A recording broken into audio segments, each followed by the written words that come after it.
Apa pihak-pihak yang terlibat dalam kegiatan shipping? Shipping ini adalah sebuah kegiatan yang komprehensif ya, melibatkan banyak pihak. Karena shipping tadi terbagi menjadi 3, yaitu pre-shipping, itu kegiatan sebelum shipment dilaksanakan ke kapal, dimelut ke kapal. Ada pre-shipment, ada persiapannya. Persiapan itu meliputi dokumen kepabeanan yang diminta, persiapan dokumen pre-inspection oleh surveyor, kemudian beberapa hal yang dokumen yang bahkan sebelum shipment itu berangkat. Lalu shipment, pada saat di shipment itu ada pihak-pihak mana yang terlibat. Kemudian after shipment, setelahnya itu pihak-pihak mana yang terlibat. Semua ini ada pihak-pihak yang terlibat.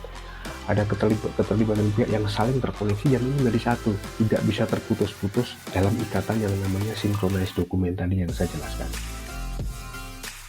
Pihak-pihak itu pertama tentunya adalah eksportir dan importir. Eksportir itu apa? Kemarin dikatakan eksportir itu seller, penjual lah. Jadi dia adalah prosesor atau produsen atau trader yang memproses atau menyiapkan atau mensuplai barang itu untuk dikirim kepada importir. Kemudian importir adalah pembeli ya, dia mengidentifikasi produk yang cari di spesifik produk lokasi.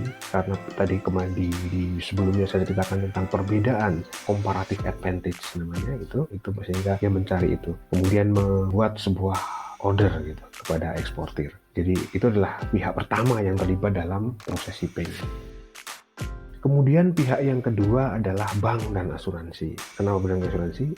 Bank ini memainkan peran dalam perdagangan sangat penting. Bahkan dia multi role kita menyebutnya. Dia bertindak sebagai pihak ketiga yang melakukan pembayaran. Terutama dalam proses LC, bank sangat penting, sangat terlibat dalam hal ini. Karena dia meminta seluruh dokumen shipping dari pre-shipping, shipping ini diserahkan ke bank.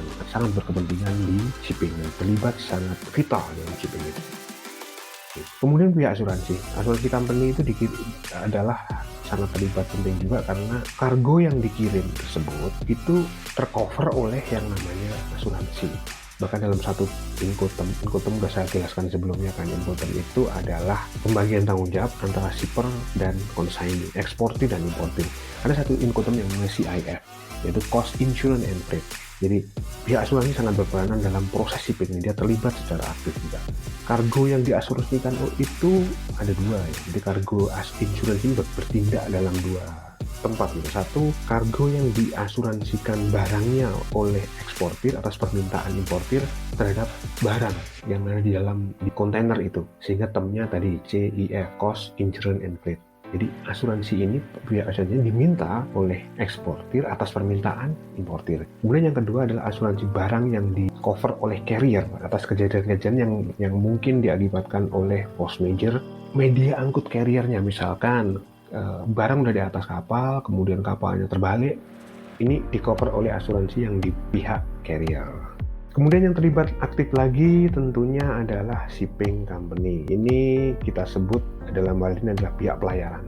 Pihak pelayaran adalah perusahaan yang mempunyai kapal. Ya, jadi dia yang mempunyai kapal, pengangkut. Pihak pengangkut itu bisa kontainer, bisa bulk, bisa tanker, bisa roro. Dia berkewajiban membawa barang ini dari loading port ke destination port, port to port kita disebutnya juga. Shipping company ini disebut juga dalam istilah term shipping itu sebagai carrier. Dalam shipping container dia disebut COC, carrier on container. Kemudian pihak yang terlibat lagi adalah freight forwarding, ada logistik, ada 3PL company. Forwarding sebagai wakil ya. Forwarding itu sebenarnya wakil agen dari eksportir atau importir. Jadi forwarding itu bukan merupakan perusahaan pelayaran.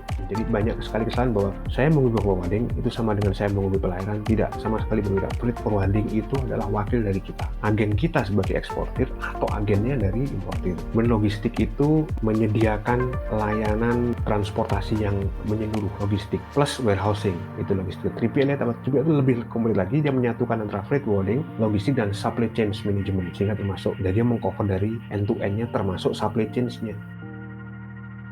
Kemudian pihak lain yang terlihat adalah 3 pihak utama, yaitu ada Port Authority, di sini Perum ya, Perum Pelabuhan atau Perum Angkasa Pura yang di udara. Mereka mengatur tentang lalu lintas pergerakan kapal atau lalu lintas pergerakan udara. Itu kenapa dia dalam terlibat secara aktif dalam shipping ini, menentukan jadwal berangkat, jadwal landing, jadwal datang, mengatur pergerakan kapal, menetapkan closing dan lain-lain. Yang kedua adalah bea cukai ya. Itu adalah bea cukai, itu urusannya dengan pajak, pemeriksaan barang, ini terlarang terlarang atau tidak, apakah dia juga melibatkan ini barang yang termasuk barang yang diawasi atau tidak, pun juga dengan impor apakah barang ini masuk dalam barang yang diawasi atau tidak, benar dokumennya atau tidak, jangan diawasi oleh pihak yang ngambil cukai. Kemudian ada instansi pendukung lainnya. Pendukung lainnya itu adalah dokumen instansi penerbit dokumen seperti yang diminta oleh importir untuk custom di sana. Contohnya apa? Contohnya adalah banyak sekali. Contohnya adalah health certificate, misalkan yang